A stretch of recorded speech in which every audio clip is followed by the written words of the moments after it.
नमस्कार। कृष्णा न्यूज में आपका स्वागत है। शिक्षक नेता अशोक राठौर के खुले समर्थन से और मजबूत हुए भाजपा प्रत्याशी बाबूलाल तिवारी। समाचार विस्तार से। दिनांक 21 जनवरी 2023 को जनपद जालौन के मुख्यालय उरई में ड्रोमर वैश्य धर्मशाला में इलाहाबाद झांसी शिक्षक विधायक निर्वाचन हेतु भाजपा के अधिकृत प्रत्याशी बाबूलाल तिवारी ने प्रेस वार्ता कर पत्रकारों से बातचीत की। इस अवसर पर सदर विधायक गौरीशंकर वर्मा, जिला पंचायत अध्यक्ष डॉक्टर घनश्याम अनुरागी, भाजपा जिला अध्यक्ष रामेंद्र सिंह बनाजी, एमएलसी प्रतिनिधि आरपी निरंजन, संजीव सिंगरी, प्रयाग नारायण त्रिपाठी, रामराजा द्विवेदी, जगदीश तिवारी, सत्यनारायण अग्नोत्री, दीपक अग्नोत्री, देवेंद्र कुलश्रेष्ठ, डॉक्टर विनोद अहरवाल, आशीष मिश्रा, रामजी हरियर सहित तमाम भाजपाई मौजूद रहे। यहां हम आपको बता दें कि प्रेस वार्ता में पूर्व में इसी क्षेत्र से अपनी प्रत्याशिता की दावेदारी करने वाले शिक्षक नेता अशोक राठौर ने भी तमाम भाजपा जनप्रतिनिधियों, पदाधिकारियों एवं कार्यकर्ताओं के बीच इलाहाबाद झांसी शिक्षक विधायक पद के भाजपा के अधिकृत प्रत्याशी बाबूलाल तिवारी को विजय बनाने की अपील की। इस अवसर पर भाजपा के अधिकृत प्रत्याशी बाबूलाल तिवारी ने कहा कि इस निर्वाचन क्षेत्र में 3 जिलों इलाहाबाद, फतेहपुर तथा कौशाम्बी को छोड़कर सभी जिले बुंदेलखंड के हैं। उन्होंने कहा कि हम जब वहां प्रचार प्रसार करने जाते हैं तो हमें वहां बाहरी कहा जाता है, इसीलिए हम लोगों ने तय किया था कि हम में से कोई एक ही चुनाव लड़ेगा। फिलहाल बुंदेलखंड के कद्दावर शिक्षक नेता अशोक राठौर के खुले समर्थन से भाजपा प्रत्याशी बाबूलाल तिवारी की स्थिति निश्चित रूप से मजबूत हुई है। तो आइए देखते हैं क्या बोले भाजपा प्रत्याशी बाबूलाल तिवारी तथा शिक्षक नेता अशोक राठौर। अशोक की रिपोर्ट बना रहे थे, मैं रिपोर्ट बना रहा था और भारतीय जनता पार्टी से दोनों लोग टिकट बना रहे थे। हमने तय किया था दोनों लोगों ने बैठ करके, और भाई साहब ने कहा कि अक्सर कहा करते थे अशोक जी एक लड़ेगा। हम तो कहते थे ठीक है, हमें मिलेगा टिकट, आप हमारा साथ दीजिएगा, आपको टिकट मिलेगा तो हम आपका साथ देंगे। और पिछले बार भी जब हम 20 लाख का टिकट मांग रहे थे, एक दत्त को सामने लाया गया, एक दत्त को टिकट दिया गया। मैं चुपचाप बैठ करके और मैंने पार्टी की नीतियों का मानने का, पार्टी का अनुशासन मानने का काम किया और एक के साथ पूरे समर्पण के साथ काम किया। इसलिए मैं ये कहना चाहता हूँ, भाई साहब ने कहा था एक लड़ेगा, आज हम लोगों ने मिल करके दिखा दिया कि हम दोनों लोग एक मिल करके 11 हो गए हैं। हमको जो बाहरी कहा जाता था, हम लोग दोनों मिल करके 11 होकर के चुनाव लड़ने का काम करेंगे और भारतीय जनता पार्टी को जिताने का काम करेंगे।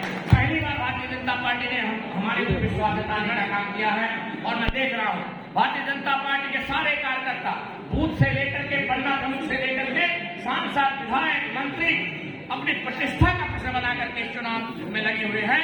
और जब जहां सारे लोग लग जाएंगे, क्योंकि भारतीय जनता पार्टी का जो तंत्र है मजबूत तंत्र है और अपनी मेहनत से, अपने ताकत से चुनाव लड़ाने का काम कर रहे हैं।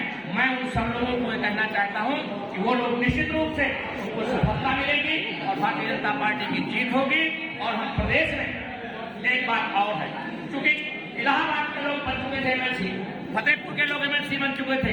भारतीय जनता पार्टी ने सोचा इस क्षेत्र का कोई एमएलसी नहीं बना हुआ है, उनका आभार ज्ञापित करता हूँ। इस क्षेत्र में सत्य संतुलन करने के लिए उन्होंने इस क्षेत्र का प्रत्याशी देने का काम किया है।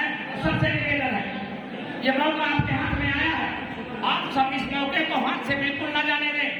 ये आपको अपनी शक्ति प्रदर्शित करने का, एफिशिएंसी शो करने का अवसर है। मैं सबसे आग्रह करता हूँ एफिशिएंसी शो करने का काम करें, अपनी शक्ति का प्रदर्शन करने का काम करें, अपनी एकजुटता और ताकत दिखा करके प्रदेश को बता दें कि हम सब लोग एक होकर के किसी भी काम को संभव करने में सक्षम हैं। इतना कहते हुए मैं आप सबको धन्यवाद देता हूँ। हमारे साथ में जो बैठे हुए हैं, जो मिलकर के एक 11 हुए हैं, आदरणीय अशोक जी से निवेदन करूंगा कि अपने पत्रकार साथियों को संबोधित करने का। भाजपा के लोग और हमारे सामने उपस्थित प्रेस मीडिया, आज मुझे लगता है 2 दिन से ऐसा कुछ लग रहा होगा, आपके मन में आया होगा कि ऐसा क्या हो गया। लंबे समय से आप हमें देखते आ रहे हैं, जो 17 साल हो गए शिक्षक की लड़ाई के लिए लड़ा हूं। और आप गौर कर सकते हैं विचार में हमारे भी, आप भी विचार करेंगे कि दे वही सकता है जिसके पास देने को हो। आज देने की स्थिति में भाजपा है। पिछली बार बीच परीक्षा में केंद्र का स्थापक घटना, न होना, प्रैक्टिकल परीक्षा कटना, यही हमारी मूलभूत समस्याएं थी। इस समय विद्वेद की मैं सब मुख्य समस्या मानदेय और टीचर की जनरल समस्या पुरानी पेंशन है। इन सभी बिंदुओं पर हम दोनों भाई मिलकर के आगे बढ़ सकें, इसके लिए हम भाजपा में अपनी आस्था व्यक्त किए हैं। क्योंकि आज से लगभग 3 महीने पहले एक जगह से धोखा खाने के बाद दूसरी जगह जब हमें बुलाया गया, मैं आस्था व्यक्त कर चुका था, इसलिए ओपन रूप से भी यहाँ आने में कहीं मुझे किसी प्रकार की कोई दिक्कत नहीं थी।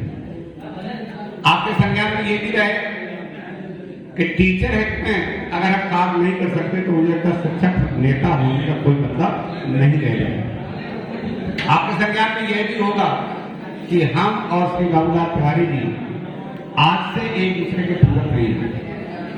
पिछला चुनाव भी हमने कहा था आप स्नातक लड़ेंगे, हम आपका समर्थन करेंगे, मैं शिक्षक रहूंगा।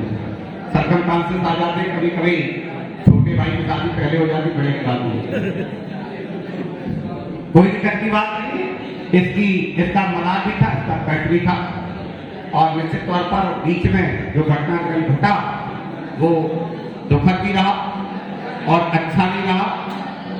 लेकिन जो बात अभी बड़े भाई बाबूलाल तिवारी जी ने कही, मैं भी उससे पूरी तरह सहमत हूं। कृष्णा न्यूज की विशेष रिपोर्ट।